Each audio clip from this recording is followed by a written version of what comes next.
What's up, everybody? Hope you all are well and blessed. Today I want to talk about environment and how important it is, and not hanging out with the wrong crowd, and how can it affect your future if you're heading down the wrong path and if you don't change nothing.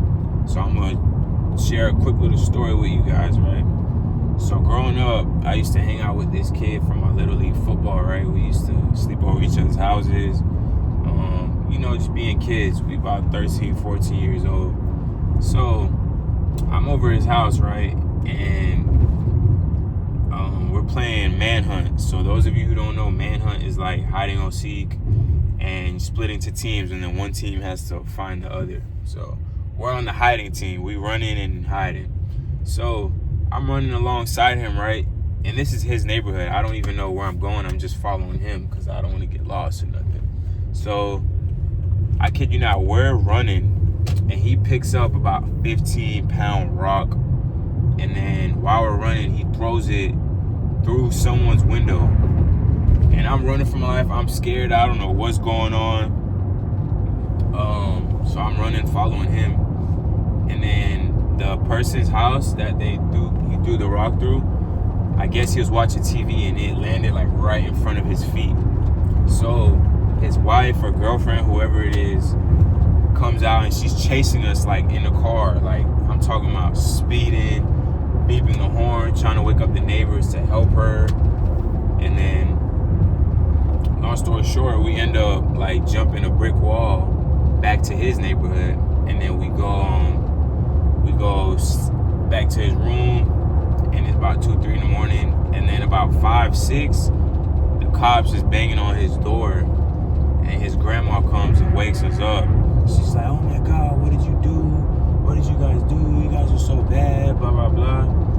And then the cops like questioning us, like, "Oh, who did it? Blah, blah, blah." And all I said is, "I don't know who did it, but it wasn't me." And then they were like, "Oh, the family's gonna press charges on you guys, and you gotta pay for the damages." So mind you, I have nothing to do with this, and I'm about to get a freaking shit on my record for no reason. But long story short, one of his other friends ended up saying it was him, and then my mom talked them out of like not pressing charges on me, but we did end up having to pay for the damages. And yeah, my mom was pissed, so I ended up stopping hanging out with him.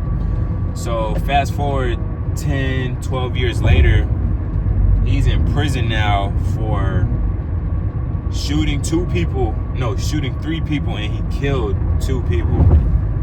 So mind you, imagine what he did from that 10 to 12 year span and didn't get caught for it, or he most likely was in and out of jail.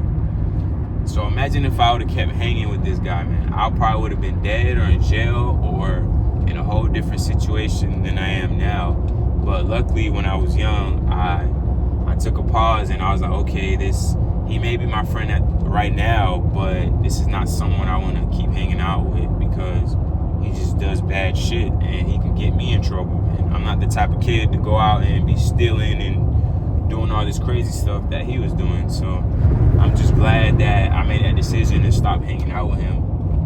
And I just want to share that with you guys, because if you are someone in this situation right now, you need to distance yourself from these type of people, because you can either be dead or in jail or have some stuff on your record, and you don't want that for yourself. Especially if you're young, it might be all funny games now, but as life goes on, it's gonna lead you down the wrong path. And I just wanted to share that with you guys today.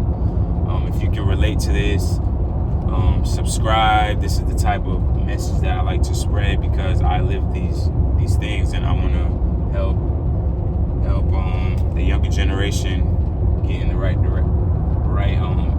path. But yeah, that's all I got for you guys today. God bless you all. Love you all. Remember always to keep God first, and God bless. See you on the next one.